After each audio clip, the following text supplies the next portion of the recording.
Hello everyone, कैसे हैं आप सब। स्वागत है आप सबों का मेरे इस YouTube channel CV Raman academy पे। आज मैं फिर आप लोगों के लिए बहुत ही इम्पोर्टेंट एमसीक्यूज़ को लेके आया हूं, जिसके अंदर में हम लोग टोटल 30 एमसीक्यूज़ करने वाले हैं आपका तीसरा चैप्टर फिजिक्स का करंट इलेक्ट्रिसिटी के लिए।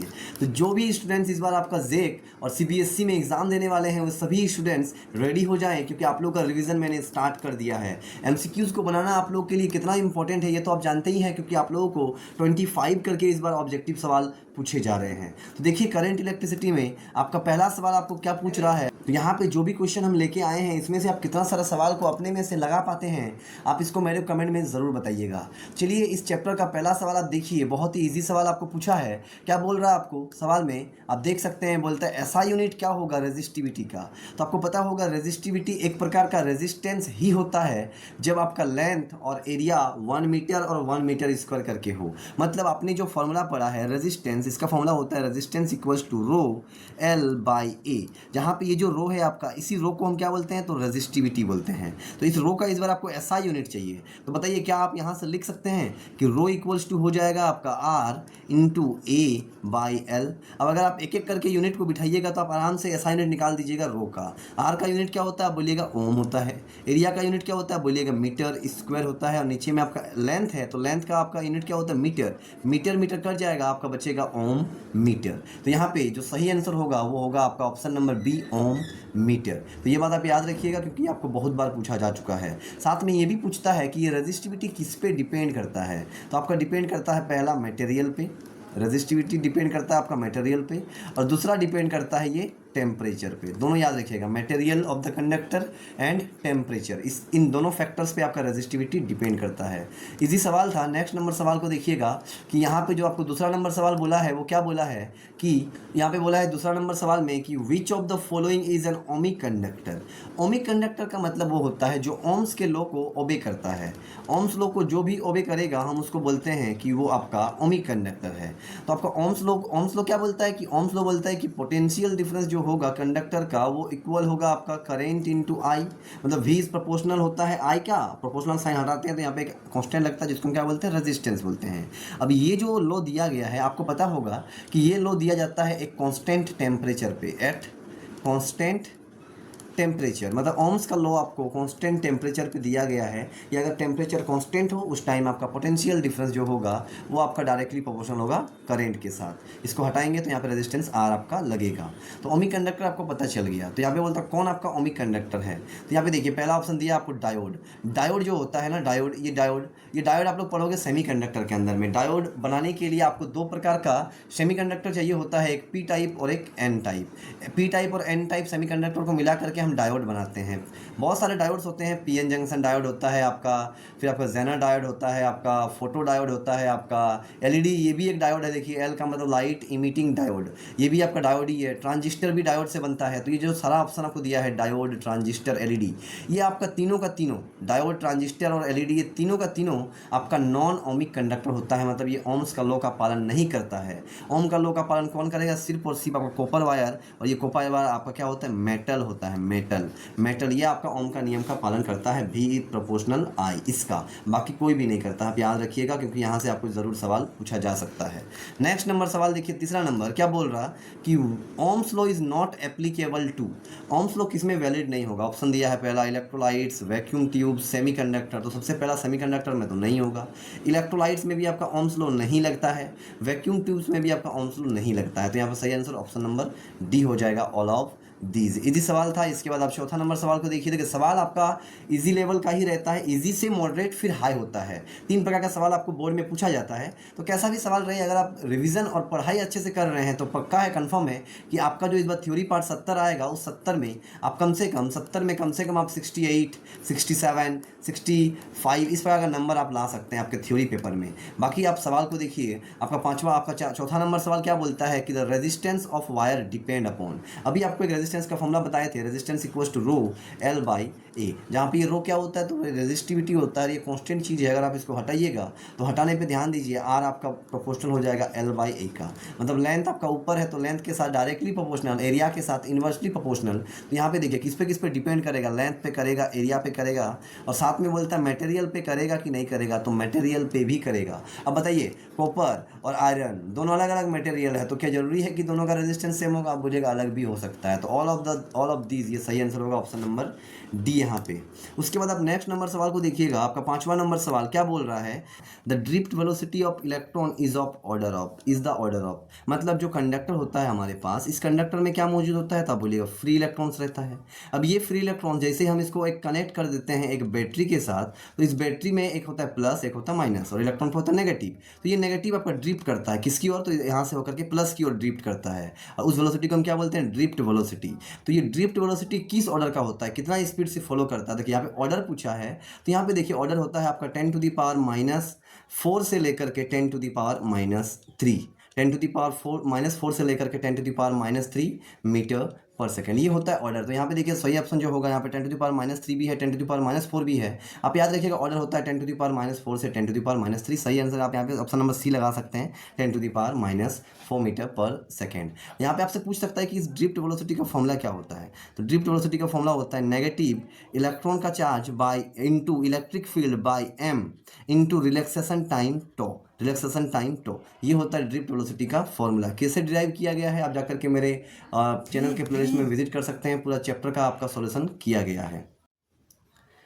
इस सवाल को देखिए, 6ठा नंबर सवाल क्या बोल रहा है, द रेसिप्रोकल ऑफ रेजिस्टेंस को आप आर बोलते हैं और इसका रेसिप्रोकल लिखाता है 1/r। तो इस रेसिप्रोकल को हम क्या बोलते हैं? तो इस रेसिप्रोकल को हम बोलते हैं कंडक्टेंस। क्या बोलते हैं हम इसको?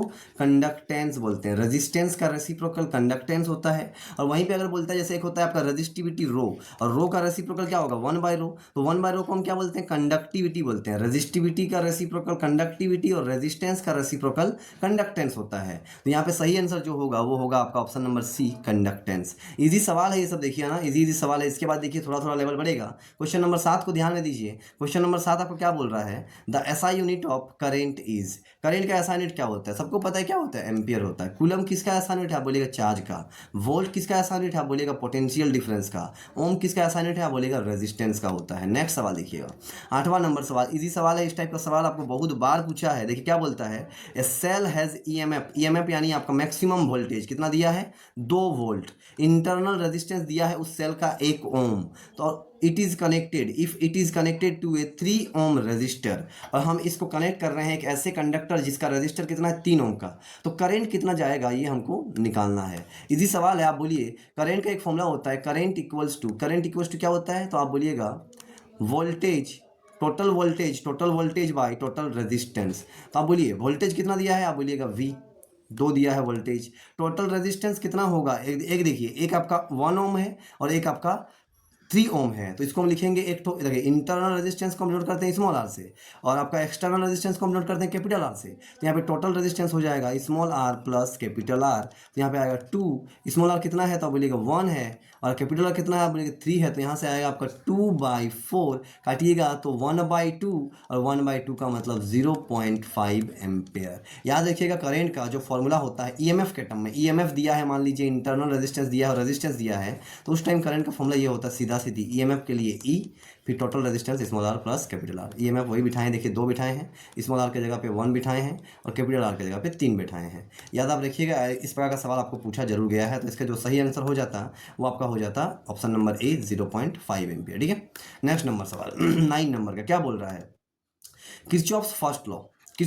लॉ को हम क्या बोलते हैं? पॉइंट लॉ बोलते हैं, जंक्शन लॉ बोलते हैं, या KCL भी बोलते हैं, किरचॉफ्स करंट लॉ। क्योंकि किरचॉफ्स का पहला नियम करंट लॉ पे दिया गया है कि अगर एक पॉइंट होगा तो इसमें जो इनकमिंग करंट होगा वो बराबर होगा आउटगोइंग करंट का। इनकमिंग करंट आपका किसके बराबर होता है? आउटगोइंग करंट के बराबर होता है। तो ये बोलता है किरचॉफ्स का पहला नियम।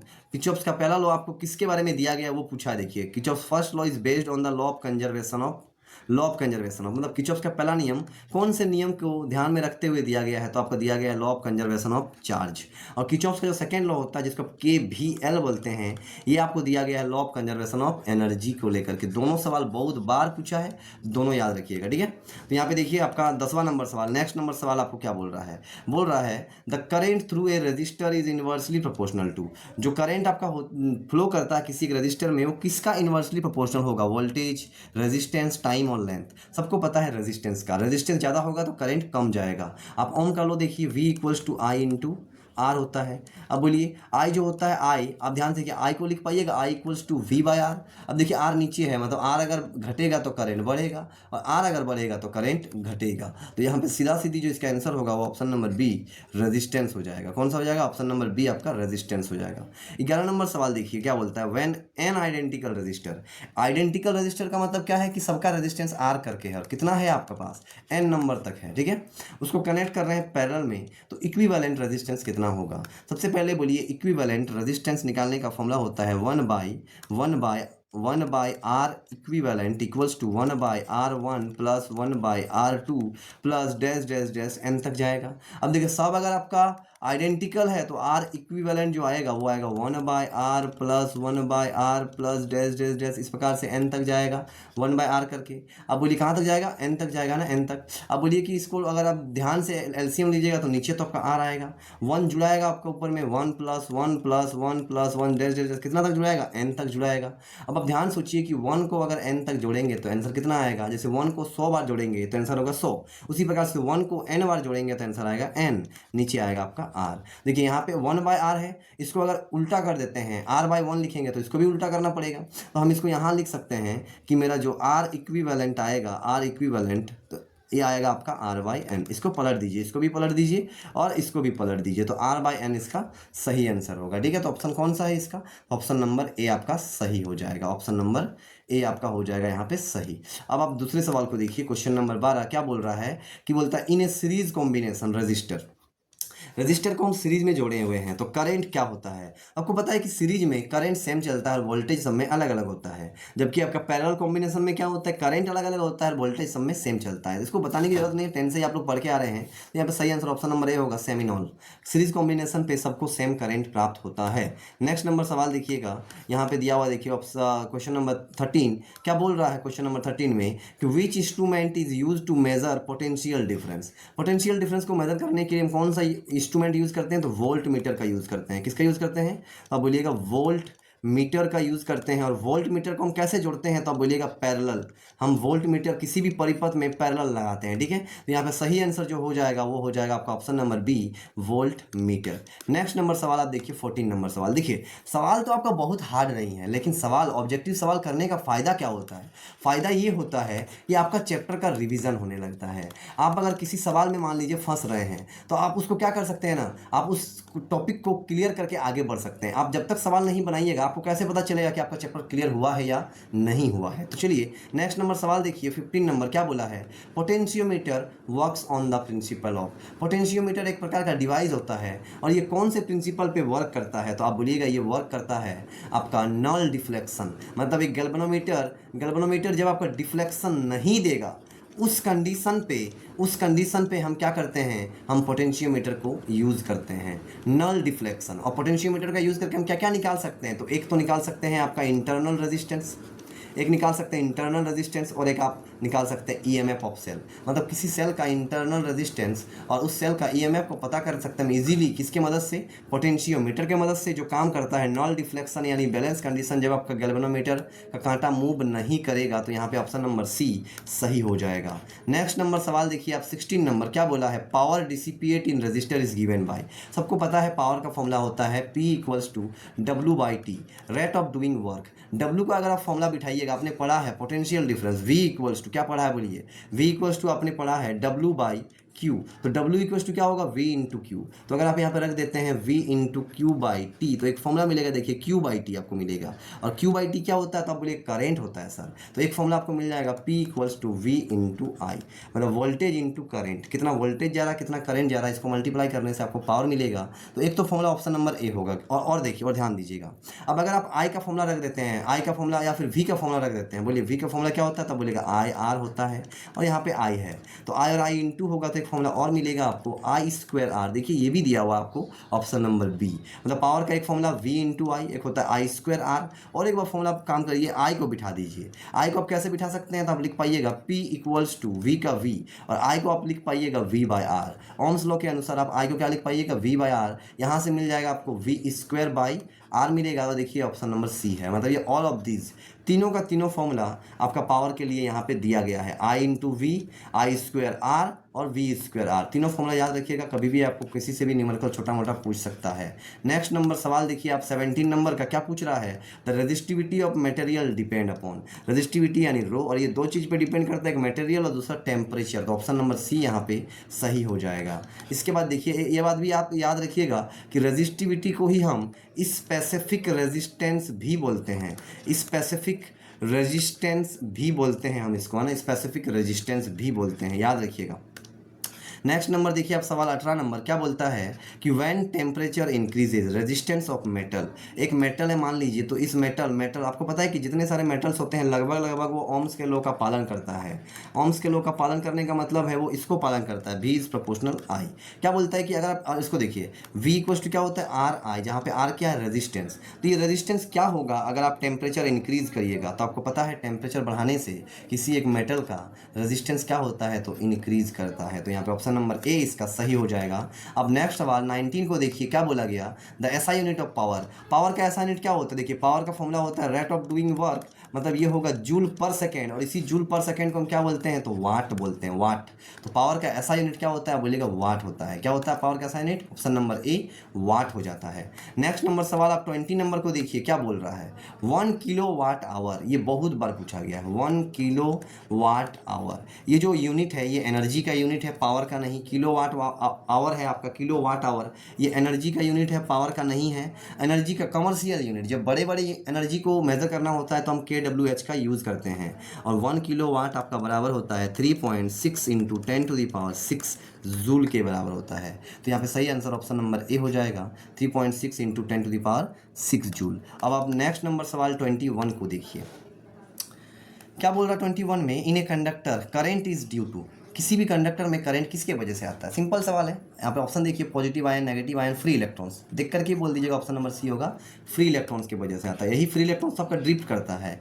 नेक्स्ट नंबर सवाल देखिए आप 22 क्या बोल रहा है, internal resistance of an ideal cell. Ideal cell हम उसे बोलते हैं जिसका इंटरनल रेजिस्टेंस क्या होता है, तो जीरो होता है। मतलब कोई भी इंटरनल रेजिस्टेंस अगर किसी सेल में नहीं है तो हम उस प्रकार के सेल को क्या बोलते हैं, आइडेंटिकल सेल बोलते हैं। तो इसका ऑप्शन नंबर ए हो जाएगा 0।